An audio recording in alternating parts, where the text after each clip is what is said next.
여러분 안녕하십니까? 11월 29일 금요일 KTV 뉴스 시작합니다. 이틀간의 폭설이 멎은 이후 이번에는 한파가 찾아왔습니다. 이로 인해 오늘 서울은 영하 3도, 강원도 횡성은 무려 영하 15도까지 내려갔습니다.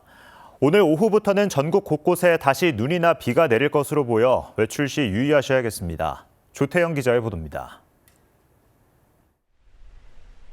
117년 만에 11월 폭설을 맞은 서울을 비롯해 전국에 눈보라가 몰아닥쳤습니다. 눈무게를 이기지 못해 건축물이 무너지는가 하면 도로가 빙판이 되면서 여러 사고가 잇따랐습니다.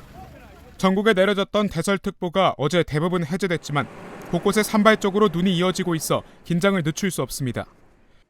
금요일 오후 기압골이 다시 한번 통과하면서 서쪽 지역을 중심으로 비 또는 눈이 내리겠습니다. 이틀간의 기록적인 폭설 이후 중부 내륙 지역을 중심으로 영하권 추위가 찾아왔습니다. 아침 기온은 어제보다 평균 5에서 7도 떨어졌습니다.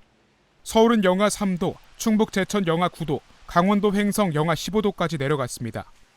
여기에 강풍도 불고 있어 체감 온도는 더 낮을 것으로 보입니다. 특히 기온이 낮아지면서 내린 눈이 얼어 빙판길과 도로 살얼음이 나타나는 곳이 많습니다. 출퇴근 시간대 차량 운행 안전에 각별히 유의해야겠습니다. 오후부터 밤 사이에는 눈이나 비 내리는 곳이 있겠습니다. 예상 적설량은 전북 동부 2에서 7cm, 경기 남부와 강원 1에서 5cm, 수도권과 충북, 경북 북부 1에서 3cm, 대전, 세종, 충남 1cm 안팎의 눈이 예보됐습니다. 제주도 산지는 다음날 이른 새벽까지 5에서 10cm의 눈이 내리겠습니다. 비도 때때로 내리겠습니다. 수도권과 강원, 충청, 경북, 경남, 울릉도에 5mm 안팎의 비가 예보됐습니다. 내일 이른 새벽까지 제주도는 5에서 20mm, 전라권은 5에서 10mm 안팎의 비가 내리겠습니다. KTV 조태영입니다. 국산 초음속 전투기 KF-21 보라매가 시험 비행 계획의 절반에 해당하는 1000회 비행을 달성했습니다. 방위사업청은 KF-21 CJ 4호기가 어제 오후 남해 상공에서 KF-21의 1000번째 비행을 마쳤다고 밝혔습니다. KF-21은 지난 2022년 7월 CJ 1호기의 최초 비행으로 국산 전투기의 새 역사를 시작해 작년 1월 최초 초음속 비행과 올해 3월 공중급유 비행, 5월 최대 속도 비행 등을 수행했습니다.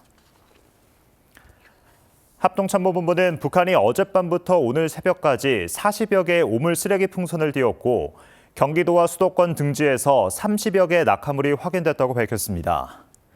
낙하물 내용은 대남 전단 등으로 확인됐으며 분석 결과 안전 위해 물질은 없었다고 합참은 설명했습니다.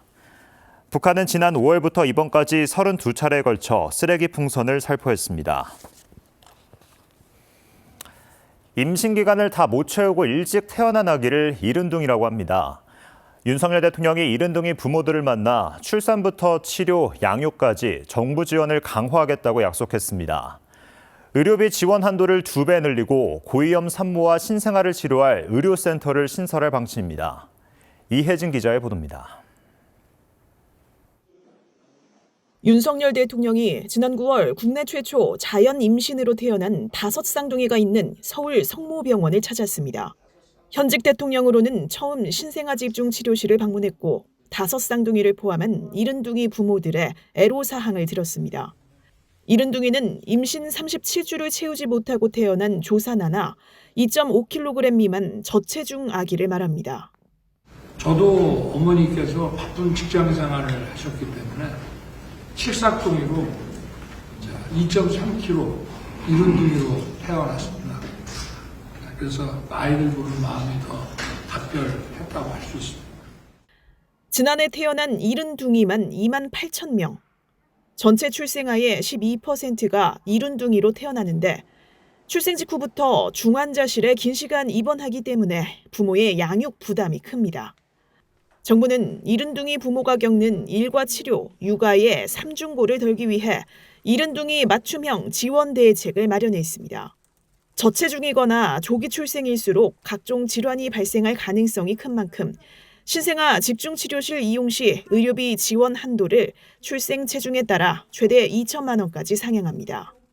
1kg 미만으로 태어난 5쌍둥이의 경우 각각 1천만 원이 오른 2천만 원까지 의료비를 지원받을 수 있게 됩니다. 이를 통해 이른둥이 부모의 의료비 부담을 대폭 덜 수 있을 것으로 기대됩니다. 고위험 산모와 신생아의 전문 통합 치료를 위한 중앙중증 모자 의료센터는 2곳을 신설하기로 했습니다. 지역과 권역, 중앙까지 3단계로 고위험 산모 통합 치료 인프라를 강화할 계획입니다. 응급분만이나 신생아가 위험한 상황에서 치료가 필요하면 중증도에 따라 적절한 의료기관으로 신속히 옮길 수 있도록 진료 협력 체계도 구축합니다. 퇴원 후에도 이른둥이가 계속 발달, 재활 서비스를 받도록 검사와 치료도 연계해 줍니다. 출생 예정일보다 일찍 태어나 중환자실에 장기간 입원해 각종 보건복지 서비스를 받지 못하는 일이 없도록 서비스 이용 기한도 연장하기로 했습니다. 상세 대책은 다음 주 인구대책회의에서 구체적으로 논의한 뒤 관계부처가 발표할 예정입니다. KTV 이혜진입니다. KTV 뉴스를 마칩니다. 저희는 언제나 국정 소식을 한 걸음 더 빠르게 전해드리겠습니다. 다음 주에 뵙겠습니다. 고맙습니다.